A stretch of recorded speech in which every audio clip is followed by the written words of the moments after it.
እሺ ሸውዓተዮም ዘርፍታት ዝበልክኹም እቲ ሓደ ኣብ ትምህርትኻ ዝለዓለን ብጣዕሚ ብቁዕን ክትኸውን ኣለካ። ስለዚ ትምህርትኻ ትኩረት ጌርካ ብደንቢ ክትምሃር ኣለካ። ብትምህርቱ ሓደ ሰብ ልዑል ክኸውን ኣለዎ። ካልኣይ ማሕበረሰብ ብስድራ ክትምስርት ኣለካ ማለት ሓደ ሰብ ትምህርቲ ሃልይዎ ስድርኡ ስድራ ክህልዎ ኣለዎ። ምክንያቱ ስድራ ወሳኒ ተራ ስለ ዝኾነ ማለት እዩ። ሳልሳይ ዕላማ ብዕላማ ትነብር እንተኮይንካ ብጣዕሚ ሓሪፍን ፅፉፍን ስራሕኻ ይኸውን።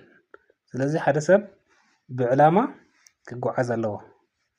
ምክንያቱ ኣብ ዓለምና እቶም ዝወሓዱ እኳ ብዕላማ ዝነብሩ እንድዩ ሰለስተ ነገራት ኢና ንሪኢ ኣብዚ ብዕላማ ዝነብሩን ብዕላማ ዘይነብሩን ብጭራሽ ድማን ካብ ክልቲኡ ላንጋ ላንጋ ዝኾኑ ብዕላማ ገለ ዝኾኑ ኣለዉ። ስለዚ እቲ ዝለዓለ ብዕላማ ዝነብር ኣብ ስኬት 95% እዩ። ብዕላማ ዘይነብር ግን ሲኢሉ ብዘይ ዕላማ እሺ 4 ገሊፅና ኣለና ኣብቲ 5 ጥዕና ሓደ ሰብ ብጥዕንኡ ሙሉእ ኣካላዊ ጥዕናቱ ሙሉእ ክኸውን ኣለዎ። 6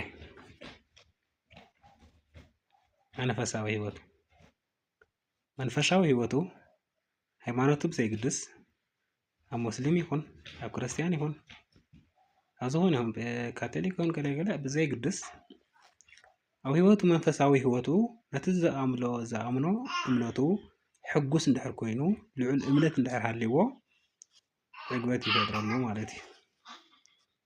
ናብ መጨረሻ 7 ናብ መጨረሻ ማሕበራዊ ሂወቱ እቲ ሰብ እዚ ኣብ ናይ ማሕበራዊ ሂወቱ ዝሕግዝ ዝረድእ ፅቡቕ ዝኾነ ሰብ ፈሪሃ እግዚኣብሔር ዘለዎ ማለት ነገራት ኣገናዚቡ ሰብ ብምዃኑ ኣሚኑ ዝሕግዝ ሰብ እንድሕር ኮይኑ ኣብ ማሕበራዊ ሂወቱ እዞም 7 እዚኦም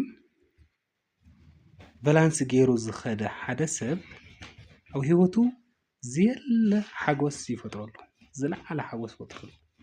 ነዚኦም ከመይ ጌርካ ባላንስ ትገብር እዩ ሕዚ ዋና ምክንያት ከመይ ጌርካ እዚኦም ባላንስ ትገብር መደበና ይከታተሉ እንተሊኦም